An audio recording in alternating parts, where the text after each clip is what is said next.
into timely advice from experts as we discuss all things leadership and technology. You'll get the inside scoop on better business practices, from making the most of your technology to leading a company with your head and heart. Pull up a seat with Marco CEO Jeff Gow and President Doug Albregts. Let's tech.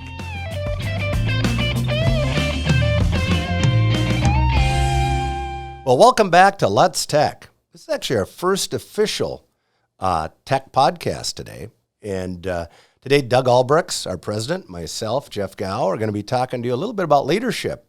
And hopefully through this dialogue, we'll be able to share some best practices with you, at least certainly what got us to the point we're at today. And I guess you can be the judge if that's worth putting in your own practices. But with that, today's episode will focus on leadership. Yeah, so we should, I guess, if we're going to talk about leadership and then you and me, we should probably get to know you and me. Well, you and I know each other, but I mean everybody else would be listening. I think that'd be a good way. Why don't you go ahead and start us off then? Well, here's the deal. I'm going to introduce you, but you can't talk during that.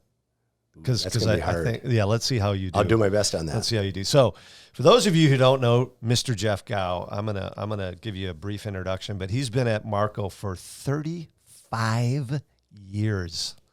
I'm 35 years old. So that you're so full of that, and he hasn't worked anywhere else. So he's started his career at Marco, and really you should get a lot of credit for that, because that, I think, was something that was very normal.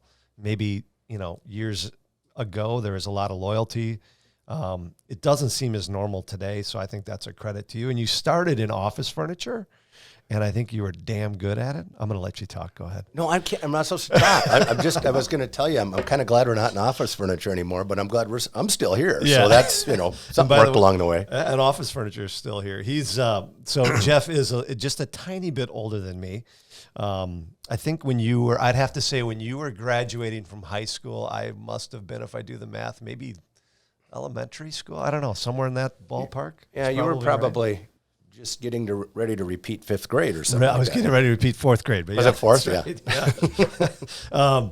But you did go to UND, University of North Dakota, and you're very proud of that. We talk about that quite a bit. They've got a great hockey team, and you always kind of push that in my face about my poor Wisconsin Badgers. Notice I don't talk a lot about Wisconsin-Minnesota rivalries, do I? You don't, actually. I've had the good fortune of meeting your wonderful wife, Melinda, and you have 4 amazing kids, and you have 5 grandchildren, and I will say, in a career, and I don't think you can be a very good leader. You'd probably agree with me, at work, without having the back end at home. Your wife is also a great leader in her career, and I'm sure you support her in the same way. But I know that that's very important. So that's a little bit about Jeff. Well, hey, thanks a lot, Doug. And you're probably not going to notice this today, but because we're not on video. But we did kind of dress the same. How'd you decide to wear a blue shirt today anyway? Well, when we FaceTime this morning and I was showing you the closet. Yeah, I know, right? We're always doing that, right? Pick the blue one. Anyway, you won't be able to, but we kind of look the same here today, except for he's right. I am a little bit older than him. So let's talk about Doug. So Doug and I have been friends for quite a number of years, and we met each other in the industry. But along the way, kind of to your point, is that there's more to the story than the job that you're in at the time. And so I'm really glad that Doug has been a part of our business and been a part of my life, quite frankly, for the last 8 years or so. But Doug started out delivering office supplies, which is a pretty close relationship, I guess, to the office technology business early on. And he played in a band. So, of course, he's way cooler than I am from that aspect of it. He also was a University of Wisconsin graduate. I almost said Minnesota. Oh, my gosh. Sorry about that. He's way more educated. He's got an MBA. I mean, I've got that bachelor's degree from UND, but, it's worked out okay. And 27 years in the industry, and has a diverse background. Doug worked for larger companies than I did, and he was kind of a job hopper, and not really. And that's not actually true, but he has had a few prestigious jobs, and one of them at Sharp Electronics, where I met Doug, as he was CEO of the Americas here for Sharp, and also with Scientific Games most recently. We're both from the Midwest, and we can banter back and forth about the border rivalry a little bit, but you know what? It's fun to be together here in this part of the country. And I've been to Doug's house and met his lovely wife, Lisa, and their dog. You didn't put the dog on. What's the dog's name? Scout. Scout. Yeah. Scout had some hip issues recently or something like that. Did. Yeah. Thanks for bringing that up. She's listening, by the way. I hate when your dog's sick. Anyway, me too. Doug also has 4 children, and they range in age from 14 to 23. So that's a little bit about Doug. So this podcast and leadership, right? Both of us, here we land at the same company, kind of are in the same industry right now. Let's talk a little bit about what we're going to be doing here. So tell me, what do you hope that people get out of this, rather than our entertainment value, which, we won't put a value on that yet. But what do you hope they get out of this podcast? What are you hoping to share with the folks out here? And if they have some good take-home value or takeaway value, what are you thinking? That's a great question. And I think there's going to be, people listen because they want some value. So, of course, we want to make sure we work hard not to get bored with our own podcast. Don't you hate that when you just have one of them? I know. And I think if we go long, that'll be a problem. So we're going to have to keep it, succinct and impactful. And I think we've got to be, real and kind of true and talk about the challenges of the day that we see from our post, but what everyone else sees from their post too. Some of the trends, some of the best practices that we see that I think people will get a value out of.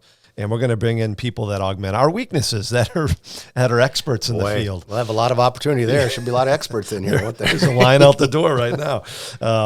And so we'll grab some of those key topics and some interest, and we'll bring in experts, and that's going to drive some value to our listeners. And then we're going to, the market changes, as you know, especially with what's happened recently with COVID and how technology changes rapidly, and our customers' needs and people's needs and technology change rapidly. And I think, we'll give some leadership perspectives on that.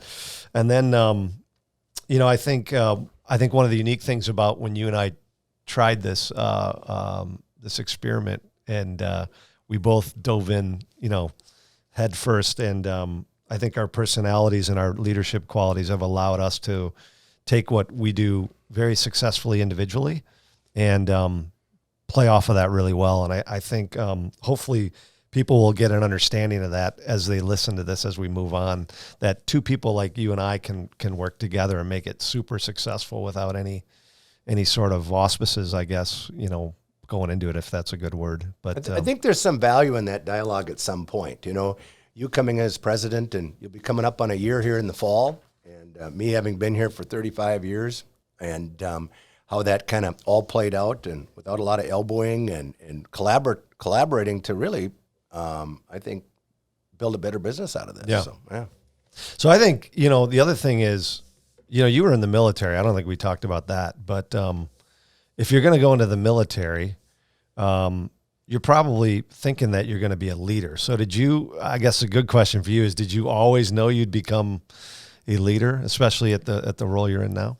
Yeah, good question. What happens when you go in the military, in my particular case, you'd like to think you were going in there for some leadership opportunity, but really it was to figure out what I was going to do with my career, because I learned a lot about leadership at that time. I learned about followership at that time.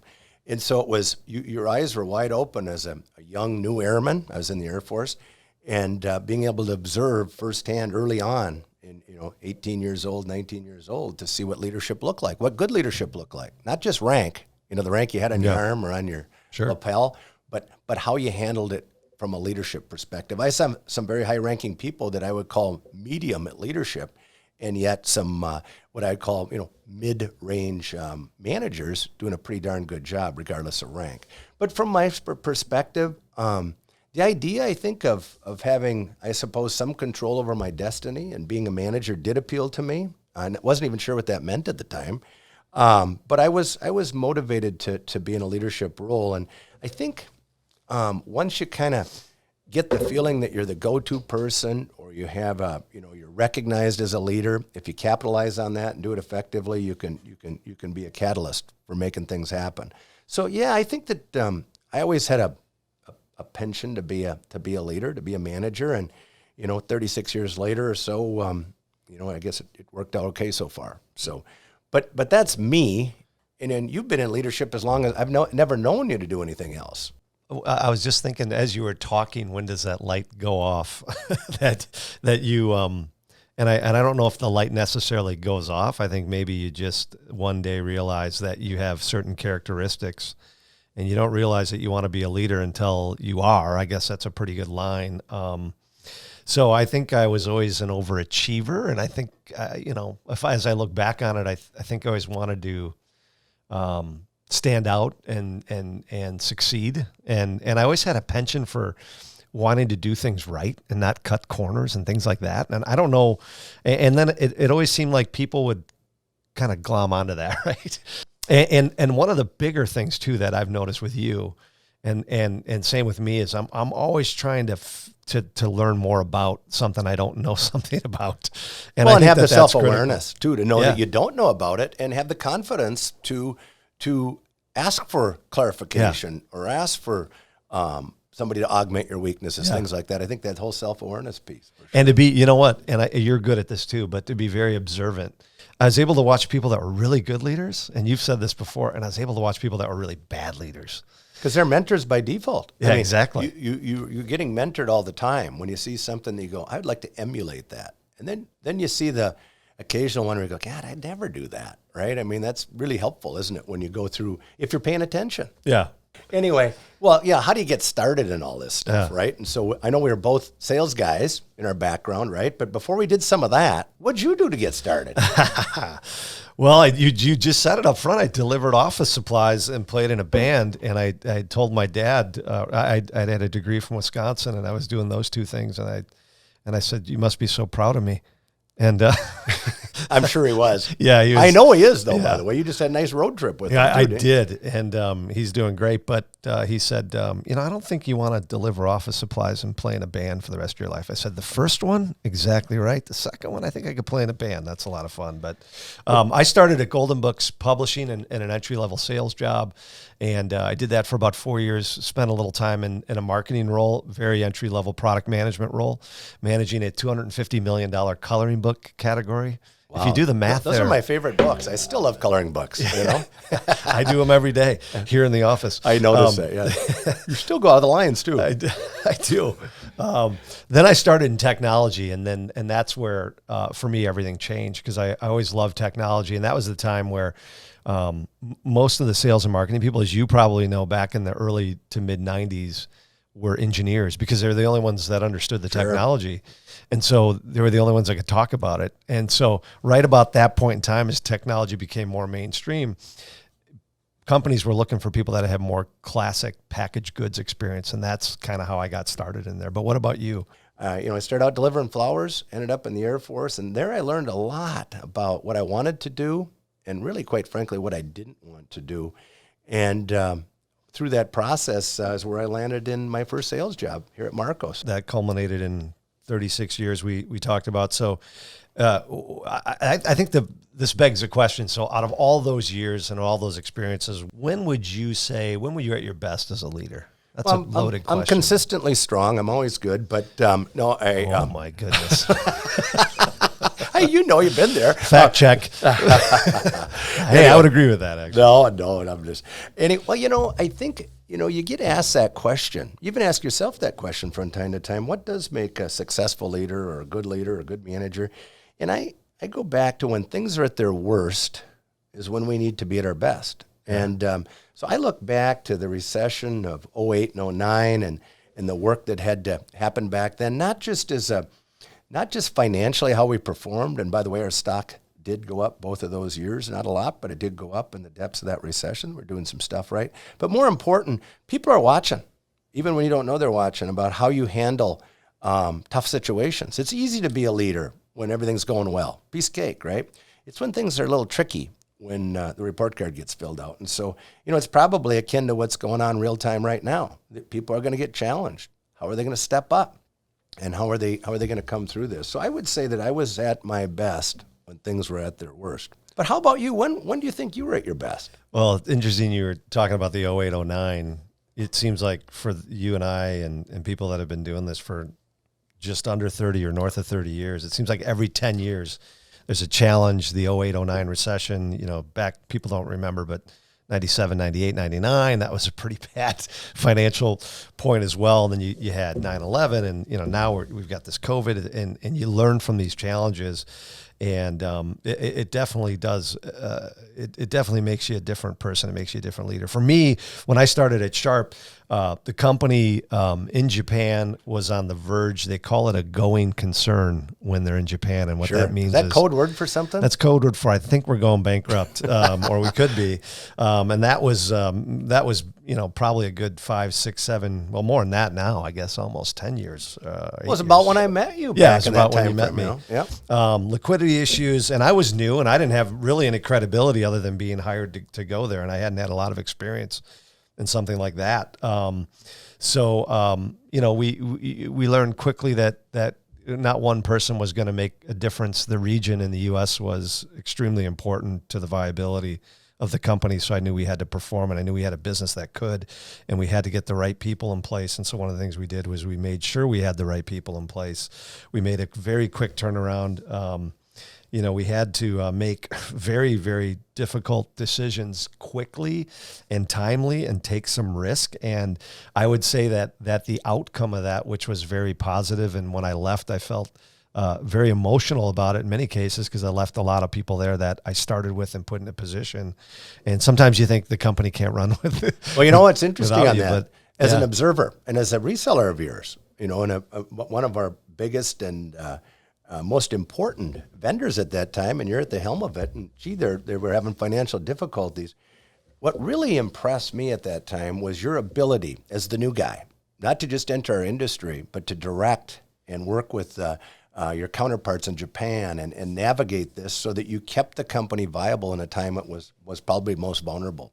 And that really impressed me. In fact, I liked you before that, but I was impressed with your business acumen because of that. That was good leadership. And by the way, if I hadn't told you that before, I probably have only said it a few times, but I'll say it one more time, is you really did a good job on that in a really difficult situation. And so, a lot of leaders learned from you at that time, and I was one of them, Doug. But how do you think you and I make each other a better leader? I mean, what do we do that kind of makes this work? It's a great question, because I said it a little bit ago about most companies, they will not do what we did at the level that we did it at. And they won't do it because they're worried that there'll be a power struggle. There'll be things going on that's not good. But one of the things that, at the top of a company, one of the things that was great with us is that I think there's a lot of things that I can excel in or have a strength in, and vice versa. And for me, like as a great example, I think I'm a good planner. I think I'm good around strategy.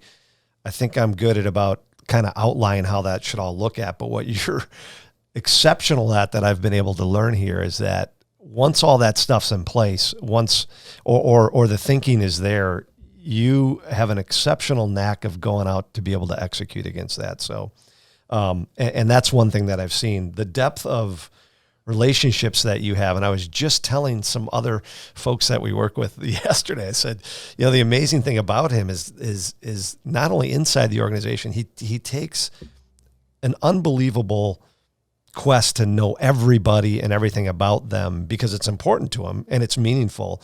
But he does it to outside. He does it to customers, the community stakeholders. And I think that's really important. And and especially in Marco, and I've watched you do this, and I've watched the team, your management team, do this, which is led by you when I was not at Marco. But the community plays such an important role, because how active and how what you give back to the community, you're going to get back in return. And you've been the leader of that.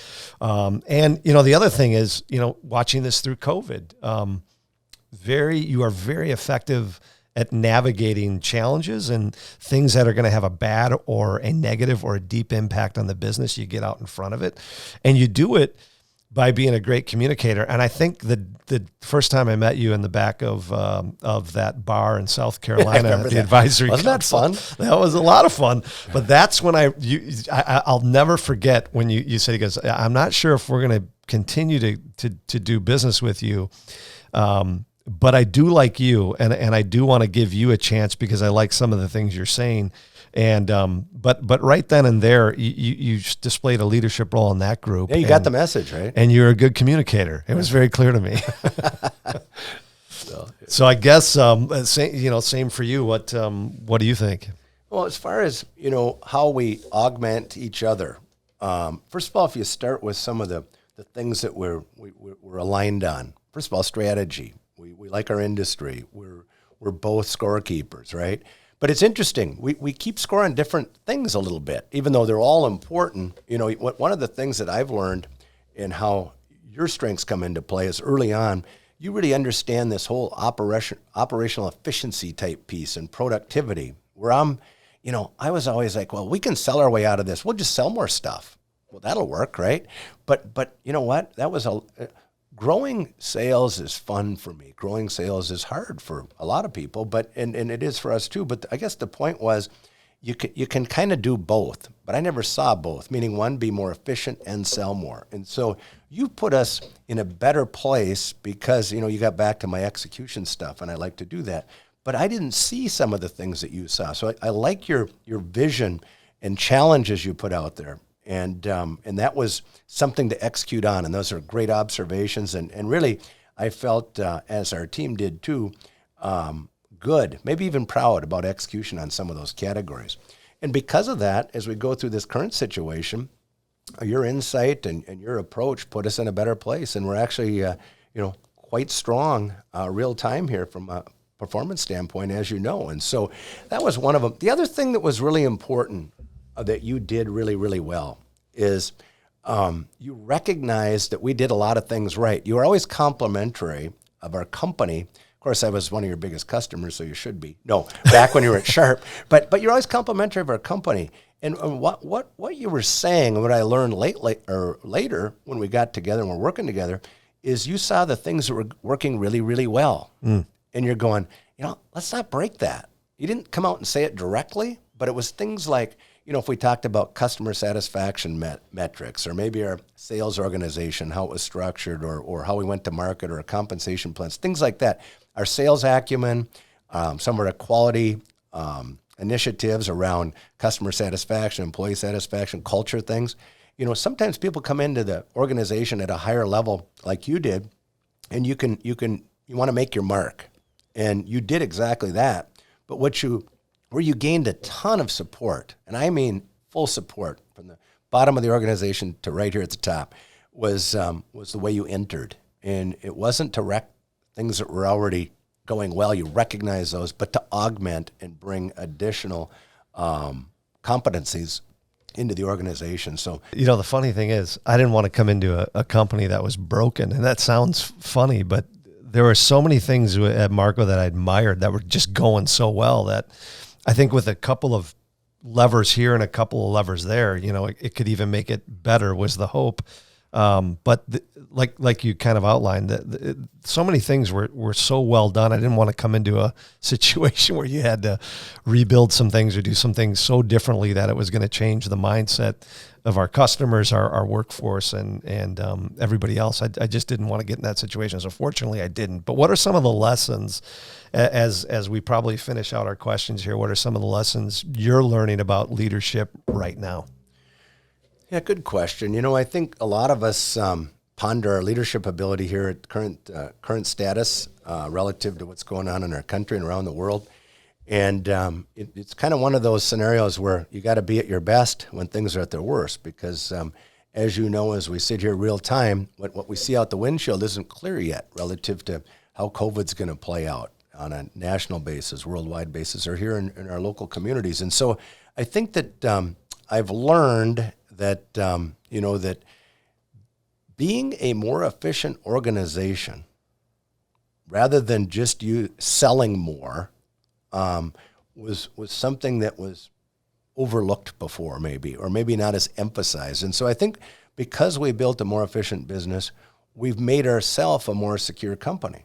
Meaning we got, we manage our cash, we manage the KPIs and the metrics around our performance that isn't just sales driven. So some of the things that you've brought to the organization, and some of the things I've had to understand and learn more about, and the impact they had beyond just growing sales in the organization, has been very, very helpful, and I think really important. So I think that real time, we need to be at our best, and because things are a little uncertain right now. So those are some of the things I learned. But I don't know. What about you right now? I mean, you've been here, coming up on a year pretty soon.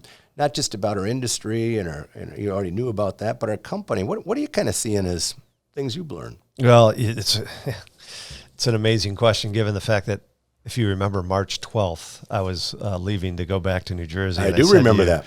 Yeah, I said, I'll see you next week. I think things are getting a little, out of hand, but it's not going to be that impactful. And then by Monday, everything was shut down. So I think in a 2-week period, the world changed the way we know it with COVID-19, and we needed to adapt, and we needed to think very quickly and out of the box, I guess, in some cases, because there was no, and I think this is the most important lesson, there was no playbook, and there never is. And, you have to assess each situation differently. The business calls for, different levers to be pulled at different times. And then you learn from it. And it was very interesting. I was pulling into my garage in St. Joe's, my new home over there in Minnesota. And I'll just say a young guy, I won't say his name obviously, but he's working for a company. He's been moving around the country, and he's a young go-getter. And he started asking me about, leadership. And he started asking me, if there's any books I could give him. And he started asking me if I'd meet him for a beer across the street at hopefully that's a one great of our place. Yeah. future sponsors. Yeah. And so I said to him, I don't think it's about any one book. I don't think it's about any of those things. There's not necessarily a playbook, but his zest for wanting to learn, and his zest for trying to get ahead, and his enthusiasm for it all. I go, that's really, you've got most of the game covered right now. And so, there's no playbook. And I think that's probably the biggest takeaway as leaders is you always think you have to, I think we've talked about this too. You always think you have to have all the answers, and you're good at going like, let's go talk about it, because we don't have to have all the answers. Well, I think too, you've got an MBA and stuff, so academically you're pretty well set, but they don't teach everything in college, do they? And so about being a leader, you can learn about aspects of business, but point is on the whole thing, if I aspired as a young leader like this gentleman you talked about, keep your eyes open. Mentoring opportunities are all around you, and they're not formal. They're very informal. They're watching somebody's best practice. They're watching somebody's bad practice and incorporating those that you like and executing on them, and those that you learn from, just don't do that stuff, right? So the opportunity to learn is all around you. You just have to have your eyes open. And if you got the aptitude and you got the acumen and you got the desire, go for it. I think we'd like you to subscribe, and you're going to get information around the latest episode. So do that. And then what we'd like you to do is leave us a review, because we know that review is going to be positive. If the review is negative, just don't even say anything. Or go easy on us. Go easy on us. So we hope you enjoyed the latest episode, and you're going to hear much more about us. Thanks.